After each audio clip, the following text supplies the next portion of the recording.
We start in the cold waters of the North Atlantic with the most famous sea monster of all, the Kraken. Norse and Icelandic legends from the 12th century describe a creature so massive that its back, breaking the surface, could be mistaken for an island. Some sailors even claim to have anchored on it, only to be dragged under when the island submerged again. Stories describe long arms rising from the deep to wrap around a ship's hull and drag it under, and violent whirlpools formed as the creature dove back into the depths. Fishermen also believe that wherever the Kraken had recently surfaced, the water would suddenly boil with fish, driven upward by its movement. A danger, but also a tempting opportunity for a brave crew. By the 18th century, a Danish bishop and naturalist was writing about the Kraken in serious natural history texts, treating it as real, if rarely seen, wildlife.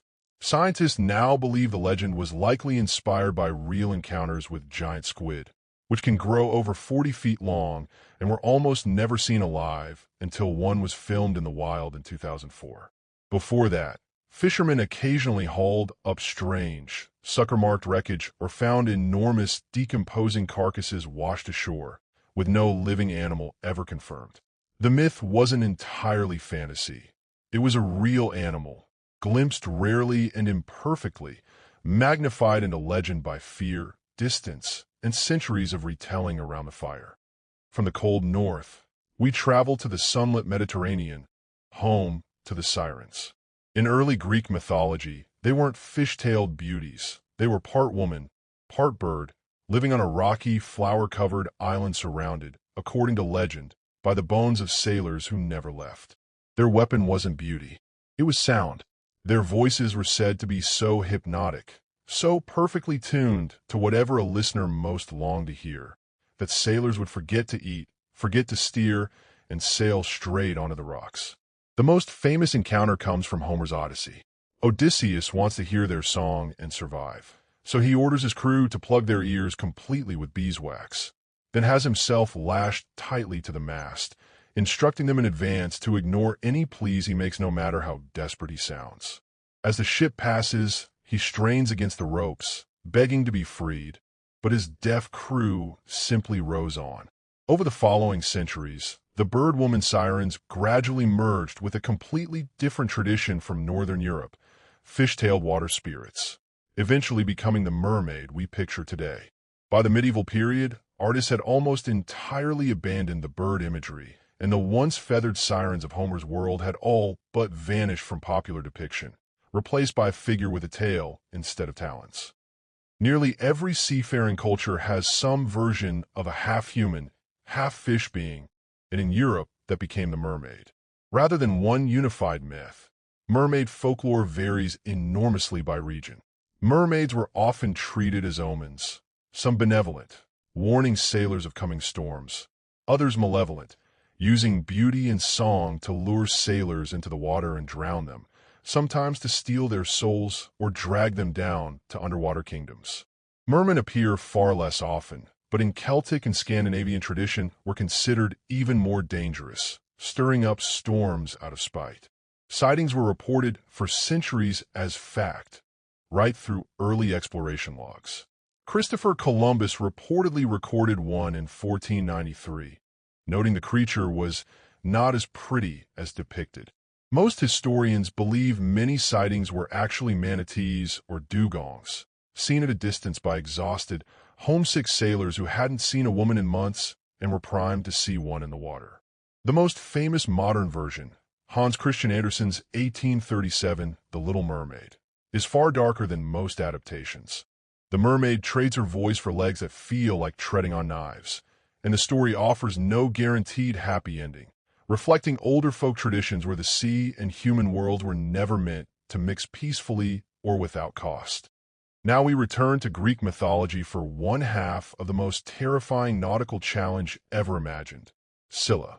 She was once a beautiful sea nymph, transformed by a jealous rival, sometimes the sorceress Circe, sometimes Poseidon's wife, into a monster after her bathing waters were secretly poisoned.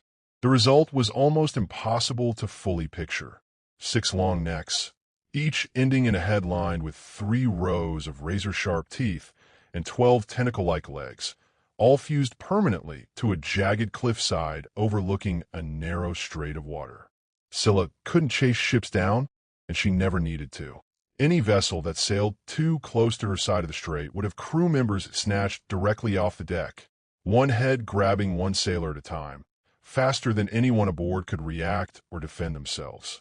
Sailors couldn't outrun her, and they certainly couldn't fight her. The only real strategy was avoidance, and even that came at a steep price, since dodging Scylla meant drifting dangerously close to something far worse waiting just across the water.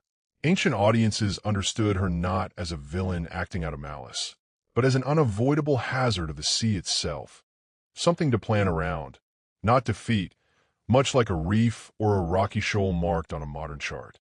Directly across the strait from Scylla lived her equally deadly counterpart, Charybdis. Where Scylla was a monster with teeth and grabbing limbs, Charybdis was something stranger, a force of nature given a name, a nymph transformed by Zeus into a permanent, monstrous whirlpool as punishment. 3 times a day, she would swallow enormous volumes of seawater in a single violent gulp, then spew it back out again, creating a churning vortex powerful enough to pull an entire ship down into the depths with no survivors. Together, Scylla and Charybdis created one of mythology's most famous impossible choices: hug the shore near Scylla and accept losing a few crew members, or steer toward the center of the strait and risk losing the entire ship to Charybdis instead.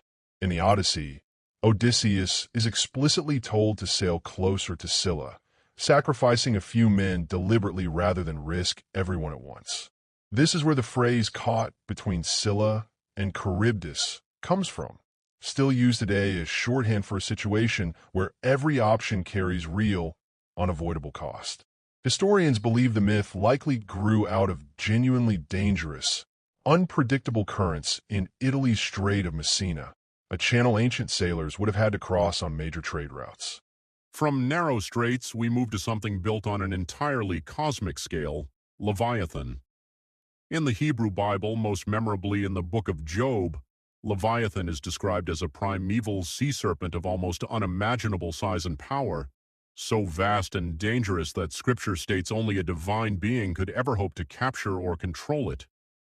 The description is vivid even by modern standards, scales like rows of interlocking shields that no weapon can. From narrow straits, we move to something built on an entirely cosmic scale, Leviathan. In the Hebrew Bible, most memorably in the book of Job, Leviathan is described as a primeval sea serpent of almost unimaginable size and power, so vast and dangerous that Scripture states only a divine being could ever hope to capture or control it. The description is vivid even by modern standards, scales like rows of interlocking shields that no weapon can.